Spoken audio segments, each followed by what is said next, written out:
Welcome back to the deep dive. Hello, everyone. So today we're plunging into an ancient text. Really fascinating stuff. It's called Sāmaṇerapañhā.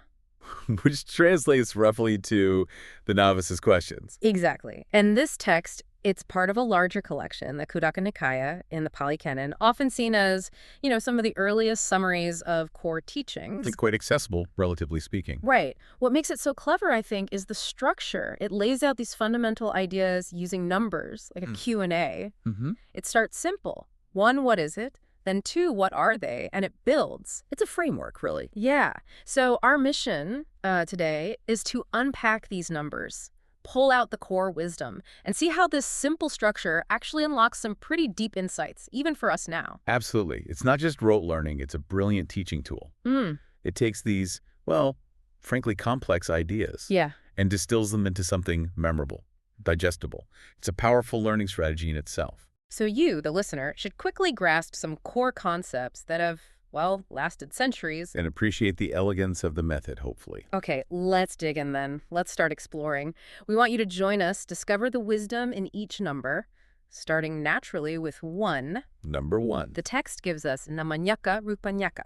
Now, we translated that as name and form, but what's the real essence here? What are we talking about? Well, it's presented as the absolute bedrock, the most fundamental pieces of our experience. Okay. Nāma is the mental side, thoughts, feelings, consciousness itself. And rūpa is the physical form, the body, matter. So mind and body, basically. Essentially, yes. But the insight isn't just that we have both. It's that all our experience, like every single moment, breaks down into just these two. Everything. Everything. A thought is nāma. The chair you feel is rūpa interacting with nāma. It challenges that idea of a fixed self. Right, suggesting it's more of a dynamic process, an interplay between these two. Exactly. That's the starting point, this fundamental duality. Wow, okay. A powerful place to begin. And from that duality, our experience unfolds, which leads us neatly to 3. Vedana. The 3 feelings. So what are these, and why jump from 1 to 3? Why feelings? Well, the 3 feelings are pretty straightforward on the surface. Pleasant, unpleasant, and neutral. Okay, seems simple enough. It does, but the crucial insight here isn't just listing them. It's understanding that these feelings are the ground level. They're the basis for almost all our reactions. How so? Think about it. We crave pleasant feelings, right? Yeah. We want more. We push away unpleasant ones. Definitely. Then the neutral ones, we often just ignore them, don't notice them. Yeah, probably. And that pattern, the attachment, the aversion, the ignorance, that's where so much of our reactivity and, frankly, suffering comes from. Okay, so it's not just the feeling itself, but our relationship to the feeling. Precisely. It's a diagnostic tool. How are you engaging with this moment's feeling? Are you just observing it? Or are you already caught up in wanting or not wanting? That really deepens it. Okay. And then at 4, the text points to Katari ariya saccāni. Now, this sounds significant. It is. Very significant. These are the 4 noble truths. Right, the core teachings for many traditions stemming from this. Exactly. So, briefly, they cover the reality of suffering or unsatisfactoriness. Dukkha. Yes, dukkha. Then it's cause, which is usually linked to craving and attachment. Okay. Then the possibility of its cessation, its ending. And finally. And the path that leads to that ending. So how does putting them in this number 4 structure help? Does it make them more accessible? I think it does. It highlights their interconnectedness. You can't really grasp one without the others. Understanding suffering naturally leads you to ask why. Its cause. Right. And knowing the cause points you towards the possibility of stopping it. Cessation. Which then begs the question, how? The path. Exactly. It turns it from abstract philosophy into a logical, practical progression. Problem, cause, solution, method. Very clear. It really lays it out. Okay, moving from those foundational truths, we get to 5. Paññākabhānakanda. That is a bit tricky to say. Yes. The 5 aggregates of clinging. Aggregates of clinging. Okay, break that down for us. What are these 5? So these are form, which is the physical stuff, like we discussed with number 1. Rūpa again. Yes. Then feeling, vedana, like we saw in number 3. Pleasant, unpleasant, neutral. Got it. Then perception, sanya, recognition, labeling things. Like seeing red and knowing it's red? Kind of, yeah. Mental formations, sakkara, this is a big category, includes intentions, habits, biases, volitions. Okay, the active mental stuff. Right. And finally, consciousness, viññā, the basic awareness of sense objects. So form, feeling, perception, mental formations, consciousness. Why are these grouped together as 5? Because these 5 are what we typically mistake for a solid, unchanging self. And I. But the text calls them aggregates of clinging. That's the key part. Why the clinging? Because we grasp onto them. We identify with them. This body is me. These feelings are mine. My thoughts. Right. We take ownership. Exactly. Yeah. And because these aggregates are constantly changing, impermanent, this clinging leads directly to suffering when they inevitably shift or dissolve. So understanding these 5 helps us deconstruct that illusion of a fixed self. Precisely. It's a framework for self-analysis. Seeing how this sense of I is just built up from these changing components, moment by moment. That makes sense. And if those are the components of self, how do we actually interact with the world? That seems to lead us to 6. Jayajatikani ayatanani.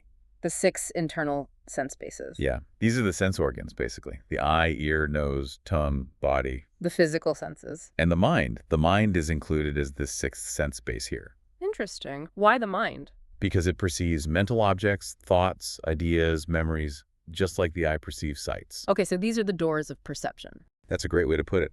They are the internal faculties through which we experience everything.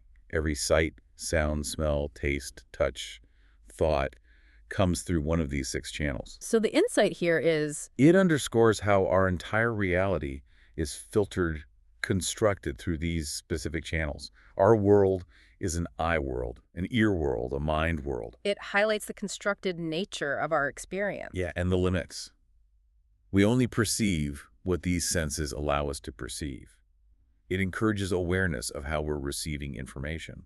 Okay, so we've got the components of self, how we perceive. The next step seems to be about refining the mind. Number 7. Suttantapiṭaka. The 7 factors of enlightenment. What are these? These are qualities you cultivate. They are. Mindfulness. Always seems to be foundational. It is. Then investigation of phenomena, really looking closely at experience. Energy or effort. Rapture or joy. Tranquility. Concentration. And equanimity. That's quite a list. Are they sequential? They're often presented as building on each other, yeah. Mindfulness allows for clear investigation. That investigation fuels energy. Energy can lead to states of joy, which then settle into tranquility. Okay. Tranquility supports deeper concentration, and concentration allows for stable equanimity, that balanced, non-reactive state of mind. So it's not just a random collection of virtues, it's a path of mental development. Exactly. A systematic, progressive path. Yeah. These factors work together to lead towards insight and liberation. This feels like it's building towards something very practical. Which brings us to 8. Why, yes. Ariya Tikapabo. The Noble Eightfold Path. This is probably the most widely known concept on the list. Definitely. And for good reason. If the 7 factors are qualities to cultivate, this is the comprehensive how-to guide for living the path. Right. So what does it entail? It covers 3 main areas: wisdom, ethical conduct, and mental discipline. Okay. So you have right understanding and right thought under wisdom, then right speech, right action, right livelihood under ethics. Makes sense. Living skillfully. Yeah. And then right effort, right mindfulness, and right concentration under mental discipline. So it brings together ethics, mental training, and the understanding we've been talking about. Precisely. It integrates everything. It takes the insights from understanding, say, the aggregates or the nature of feelings, and shows you how to apply them in every aspect of your life, your thoughts, words, actions, work, and your meditation practice. It's the actionable blueprint. It really is. The practical framework for transformation. Okay, so after laying out this very complete path, where does 9 take us? Navasatavasa. The 9 abodes of beings. 9 abodes. What does that mean? This kind of zooms out. It describes different realms or states of existence that beings can inhabit. Like different dimensions or levels of consciousness? Kind of. It reflects various levels of consciousness, different karmic conditions. Some are form realms, some are formless realms, some involve perception, some are beyond perception. Wow, so it broadens the scope considerably. It does. The insight isn't necessarily about mapping literal heavens or hells, but understanding the vast spectrum of possible states of being shaped by mind and action. It shows the sheer range of conscious experience possible within the cosmos, or maybe even within our own minds at different times. It puts the individual path in a much larger context. Yeah, it hints at the vastness of what one is navigating. Okay, and that brings us finally to 10. Dasahaihi samanagato arahati ukatiti. quite a phrase again. It is. It essentially means one possessed of 10 qualities is called an Arahant. An Arahant, that's someone who's reached the goal, right? Fully liberated. Exactly. Complete enlightenment, the end of suffering, the culmination of the path. So what are the 10 qualities? Does the text list them? Interestingly, this specific text, the Sāmaṇerapañhā, doesn't list them out right here. Other texts do detail qualities associated with arahantship, often variations on the Eightfold Path factors taken to their highest level, plus things like right knowledge and right liberation. But the point here, in this structure, seems to be that reaching this ultimate state isn't about just one thing. It's comprehensive. Right. It requires a whole set of developed qualities. Exactly. 10 symbolizes that completeness. It's the full package, the mastery of ethics, concentration, wisdom. It represents the final attainment, the result of successfully walking the Eightfold Path and realizing the truths outlined in the earlier numbers. It brings the whole sequence to its ultimate conclusion. It does. It shows the goal towards which all the other numbered insights are pointing. Wow.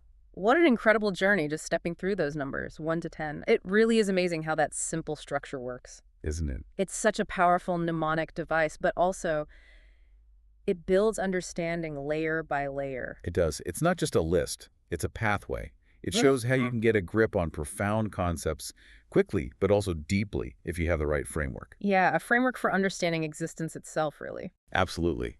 And the path to liberation. Yeah. It really highlights the power of, well, organization in tackling complex systems, whether it's ancient wisdom or anything else. That actually raises a really interesting question for you, listening right now. How could structuring things differently help you understand something complex? Yeah. Could using numbers or themes or some kind of framework in your own work or study or even just figuring out a personal challenge, could that give you a deeper, more connected understanding? It's definitely something to think about. How might these ancient numerical insights apply to the complexities you face day to day? A great thought to ponder. We hope this deep dive has given you maybe a new way to look at learning, wisdom, and the power of a good list. Thanks for joining us.